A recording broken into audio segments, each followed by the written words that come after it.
बिस्मिल्लाहिर्रहमानिर्रहीम। अस्सलाम वालेकुम नाज़रीन, कैसे हैं आप सब लोग। उम्मीद है खैरियत से होंगे। हमारे आज की रेसिपी है आलू कढ़ाई। जी नाज़रीन, यहाँ पे हमने 1 किलो आलू ली है और ये हमने 5 से 6 शिमला मिर्च ली है और ये हमने 5 से 6 छोटी वाली मिर्च ली है। ये हमने बारीक 2 मिर्च कटे हैं। यहाँ पे हमने 3 टमाटर लिए हैं, ये अदरक लहसुन का पेस्ट और ये 1 बड़े साइज का प्याज। इन चीज़ों को हमने काट दिया। ये हमने आधा चम्मच लाल मिर्च पाउडर, आधा चम्मच हल्दी, 1 चम्मच नमक,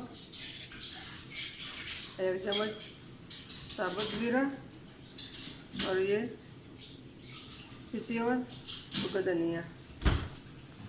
बिस्मिल्लाहिर्रहमानिर्रहीम। तेल हमने गर्म होने के लिए रखा है। अब इसमें हमने प्याज डाल दी। प्याज को हम इसको फ्राई करेंगे। प्याज हमारे हल्के फ्राई हो चुके हैं। अब इसमें हम अदरक लहसुन का पेस्ट डाल लेते हैं।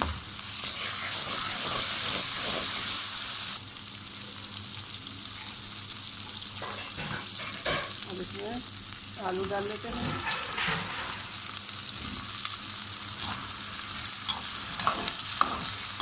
आलू को हम 5 से 6 मिनट तक भून लेंगे। अब इसमें हम मसाले डाल लेते हैं। सब मसाले हम सारे डालेंगे, थोड़ी गर्म भूनेंगे।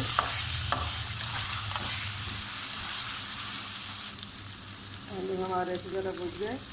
इसमें हम टमाटर डाल लेते हैं।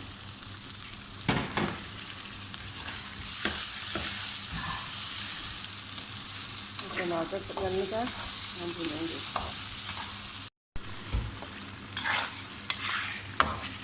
आलू हमारे अच्छी तरह हमने भून ली। टमाटर गल चुके हैं। अब हम इसमें थोड़ा सा पानी डालेंगे आलू गलने के लिए। हमने 1 कप पानी डाला। अब इसके ऊपर ढक्कन डालकर 10 मिनट के लिए दम पे छोड़ देंगे। आप सबको पसंद आएगी। फ्लेम को हम बंद कर लेते हैं।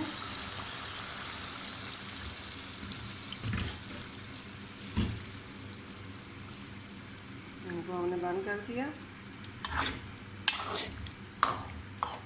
आप इसी तरह आलू कढ़ाई घर में ज़रूर बनाइए। मिलते हैं अगली वीडियो के साथ। तब तक के लिए अल्लाह हाफिज़।